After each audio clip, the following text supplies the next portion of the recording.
Good morning guys. Ngayon nandito na naman kami sa aming munting tahanan na nirenovate namin para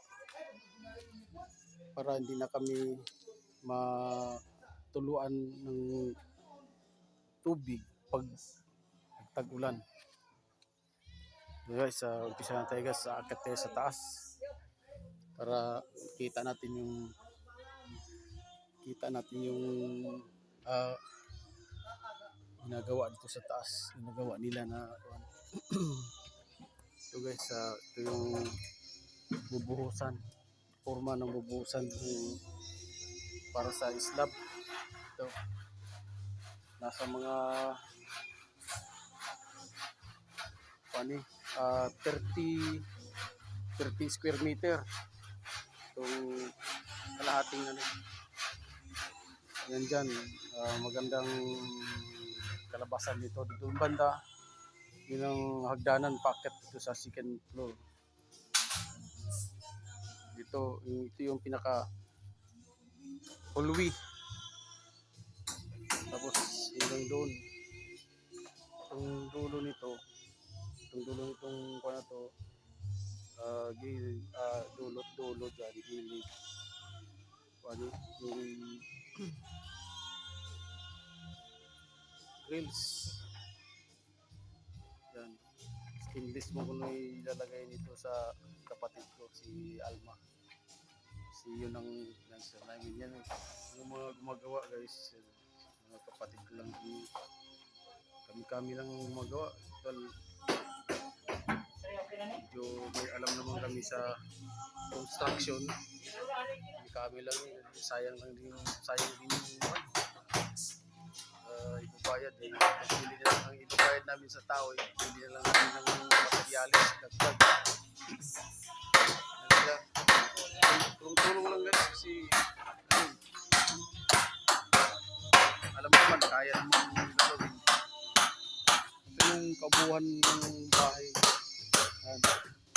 Yung banda mga color of daw ilalagay dyan na para medyo matibay-tibay na.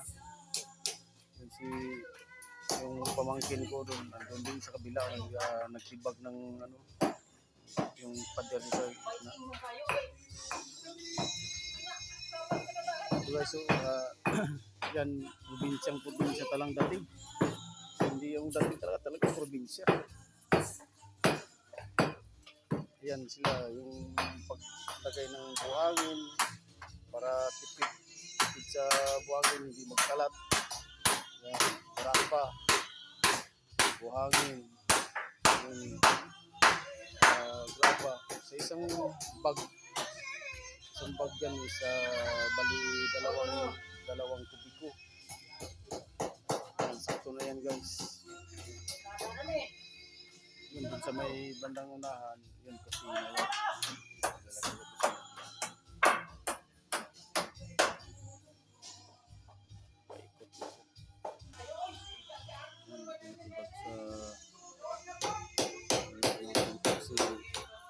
banda gawin ng yan, grills ang lalagay dyan.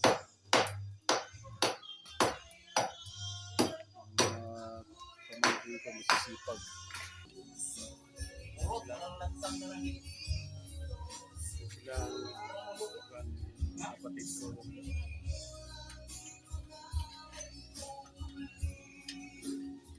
Duk.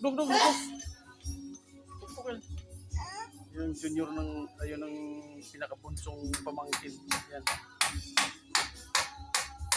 Marunong mag-dik ng martilyo, 4 years old. Dating ng panahon yan, magiging panday na yan.